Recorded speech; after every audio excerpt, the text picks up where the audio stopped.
Constructor అంటే ఏంటిదో చూద్దాము. అసలు కన్‌స్ట్రక్టర్ అనేది ఎలా వాడతామో చూద్దాము. ఒక ఫస్ట్ అయితే క్లాస్ ఆబ్జెక్ట్ క్రియేట్ చేసుకుందాం. క్లాస్‌లో ఆహ్, మనకి మొబైల్ అని తీసుకుందాం. మొబైల్‌లో ఏముంటదంటే బ్రాండ్ అండ్ ప్రైస్ ఉంటుంది. సో, బ్రాండ్ తీసుకున్నా, ఇంకా ప్రింట్ ప్రైస్ కూడా తీసుకున్నా. ఆ తర్వాతకి ఆహ్, ఇప్పుడు మనం తీసుకున్న క్లాస్ ఉంది కదా! ఆ క్లాస్ లోపల నేను పారామీటర్స్ రాసుకుంటున్నా. స్ట్రింగ్ బ్రాండ్ అని ఒకటి తీసుకున్నాము.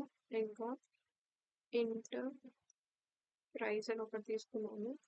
ఆ తర్వాతకి దిస్ మెథడ్ వాడతా నేను. This dot brand is equals to brand. ఆ తర్వాతకి ప్రైస్ ఉంది కాబట్టి this dot price is equals to price. ఆ తర్వాతకి ఇప్పుడు మళ్ళీ నేను ఒక ఫంక్షన్ క్రియేట్ చేద్దాం అనుకుంటున్నా. సో, మొబైల్‌లో మొదటి మనము డిస్‌ప్లే ఉంటుంది. So, mobile void display. డిస్‌ప్లేలో ఏం చేస్తున్నా అంటే నేను ప్రింట్ చేస్తా అనమాట. ఏంటిది బ్రాండ్‌ది ఇంకా ప్రైస్‌ని రెండిటిని ప్రింట్ చేసేసిన. ఆ తర్వాత ఇప్పుడు నేను మెయిన్ మెథడ్‌లోకి వెళ్ళిపోయినా. మెయిన్ మెథడ్‌లో ఏముంటుంది అంటే ఆబ్జెక్ట్ క్రియేట్ చేయాలి. ఆహ్, ఎంఓ ఎంఓ అని తీసుకుంటా ఆబ్జెక్ట్. New mobile.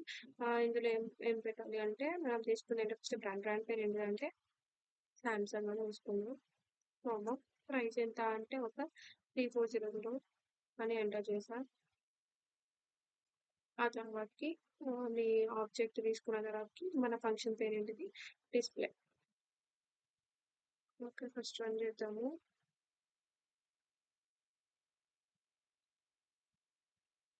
ఓకే. మనకు అవుట్‌పుట్ వచ్చింది ఏంటిదంటే సామ్‌సంగ్ అండ్ 3400 అనమాట. ఇది నేను తీసుకుంది. సో, మనం ఒకసారి ఎక్స్‌ప్లెయిన్ చేస్తా చూడండి.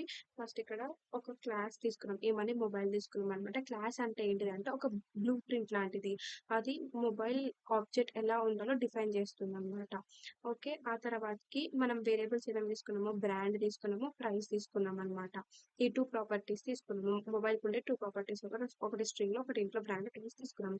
ఆ తర్వాతకి ఆహ్, ఇప్పుడు అసలైన కన్‌స్ట్రక్టర్‌ని చేశామనమాట. ఏంటిదంటే కన్‌స్ట్రక్టర్‌లో కన్‌స్ట్రక్టర్ పేరు ఇక్కడ మొబైల్, క్లాస్ 2 సేమ్ ఉండాలనమాట. ఆ తర్వాతకి రిటర్న్ టైప్ ఉండొద్దనమాట. సో, ఆబ్జెక్ట్ క్రియేట్ అయినప్పుడు ఆటోమేటిక్‌గా కాల్ అవుతుంది. అయితే ఇప్పుడు అందులో పారామీటర్స్ బ్రాండ్ అండ్ ప్రైస్ అని తీసుకున్నా. అయితే ఇక్కడ నేను అందులో ఏం తీసుకున్నా దిస్ డాట్ బ్రాండ్ అని తీసుకున్నా. ఎందుకు అంటే అది క్లాస్ వేరియబుల్ అనమాట. క్లాస్ యొక్క వేరియబుల్. ఆ తర్వాతకి కన్‌స్ట్రక్టర్ పారామీటర్ ఇది కూడా తీసుకున్నా. ఓకే. ఇది కూడా వేరియబుల్‌దే. ఆ తర్వాతకి ఇది నేను తీసుకున్నా గాబట్టే ఇక్కడ లోపల ఈ మెథడ్ తీసుకున్నా గాబట్టే ఇక్కడ నేను లోపల రాస్తున్నా. ఒకవేళ నేను ఈ దిస్ డాట్ బ్రాండ్ అసలు ఈ కన్‌స్ట్రక్టర్ రాకపోతే ఇక్కడ రాయాల్సిన అవసరం లేదు. ఆ తర్వాతకి నేను ఇప్పుడు డిస్‌ప్లే మెథడ్ వాడినా. ఎందుకంటే ఆబ్జెక్ట్ డీటెయిల్స్ ప్రింట్ చేయడానికనమాట. ఆ తర్వాతకి నేను ఆ రెండిటిని ప్రింట్ చేసుకొని మెయిన్ మెథడ్‌లోకొచ్చేసి ఇంకా ఆబ్జెక్ట్ ఏమని క్రియేట్ చేశా? ఎంఓ అని క్రియేట్ చేశా. ఆ తర్వాతకి ఫంక్షన్ కాల్ చేసుకున్నా. అంతే.